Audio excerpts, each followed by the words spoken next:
Lockdown से पहले गीता के घर का नजारा कुछ ऐसा था कि रोहन ऑफिस जाता था और शिविन स्कूल।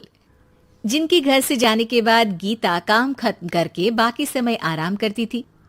लेकिन लॉकडाउन के बाद ऑफिस और स्कूल घर में ही खुल गए और इससे गीता का हाल वो तो आपको देखने में ही मजा आएगा।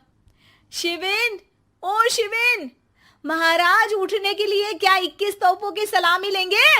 अरे बिस्तर से बाहर निकल, ऑनलाइन क्लास स्टार्ट होने वाली है। अरे तुम भी हद करती हो, स्पीकर की तरह चिल्लाने की क्या जरूरत है? दिख नहीं रहा मेरी कॉन्फ्रेंस चल रही है। अब कैमरा और स्पीकर ऑन कर रहा हूं, मुझे कोई शोर नहीं चाहिए। इस पर जैसे ही रोहन लैपटॉप का कैमरा और स्पीकर ऑन करता है तभी कुकर की सीटी बजती है। करा लो अब इसे चुप। लॉकडाउन नहीं हुआ, मेरी मौत का फरमान जारी हो गया। दोनों बाप बेटे ने नाक में दम किया हुआ है। ऐसा बोलकर गीता वहां से शिविन के कमरे में पहुंच जाती है, जहां शिविन अभी भी सो रहा होता है।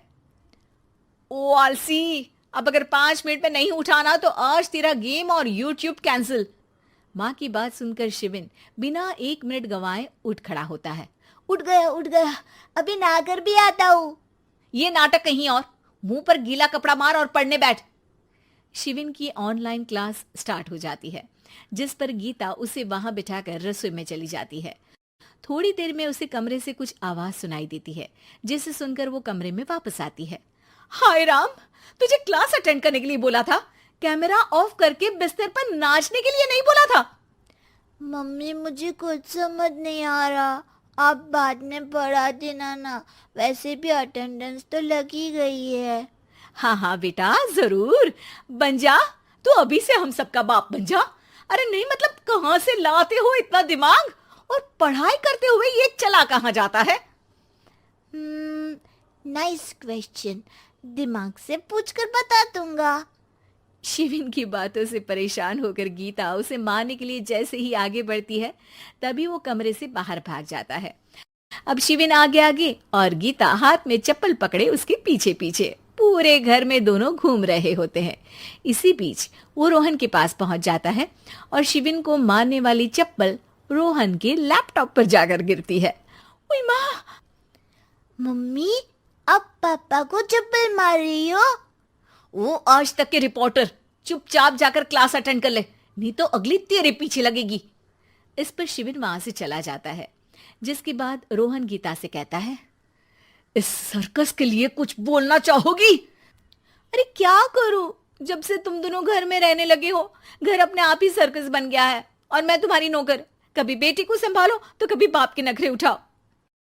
इन्हीं सब उथल पुथल में दिन बीतते रहते हैं, जिसमें हर रोज घर के अंदर कुछ नया सियप्पा खड़ा मिलता है, जो ज्यादातर शिविन और रोहन के ऑनलाइन स्कूल और ऑफिस से रिलेटेड ही होता है।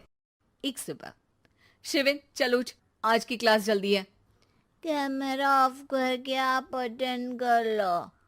अरे ऐसे छित्तर पड़ेंगे, दादी नानी सब एक साथ याद आ जाएंगी।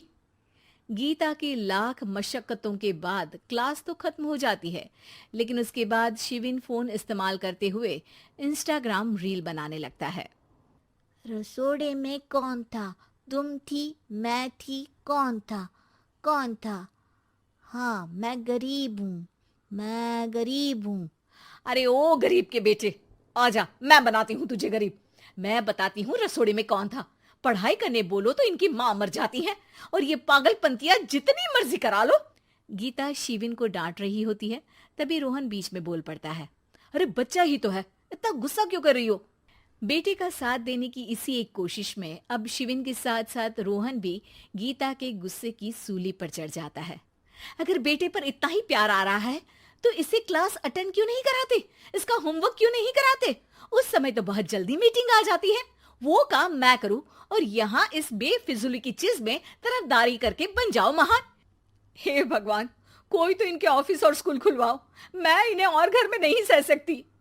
अरे कुछ और मांग लेती, क्योंकि तुम्हारी ये विश इस साल तो पूरी होने से रही, कोरोना। हाय नास पिटे ने जिंदगी ही बर्बाद कर दी। खाए कोई पचाए कोई, कल मुझे चुन चुन कर सबको मेरी बद्दुआ लगेगी। उन्होंने दुनिया का और इन बाप बेटे दोनों ने मेरा जीना मुश्किल कर दिया।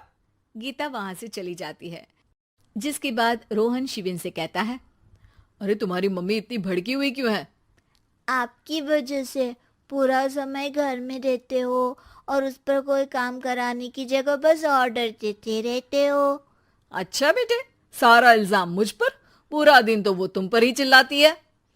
हाँ, मतलब दोनों का 50-50 है, कुछ करना पड़ेगा। वो कहते ना, make the best out of worst. I have an idea. वैसे तुम्हारी माँ सही कहती है, बहुत जुबान चलाने लगे हो, कम बोला करो। अगली सुबह रोहन और शिविन अपनी गलती को सुधारने के लिए गीता के उठने से पहले घर का आधा काम खत्म कर देते हैं, जिसे देखकर गीता खुश हो जाती है और फिर बाकी बचा काम वो तीनों मिलकर पूरा कर लेते हैं। जिसके बाद अब वो सब मिल बांट कर हर काम में एक दूसरे की मदद करते हुए लॉकडाउन का मजा लेने लगते हैं।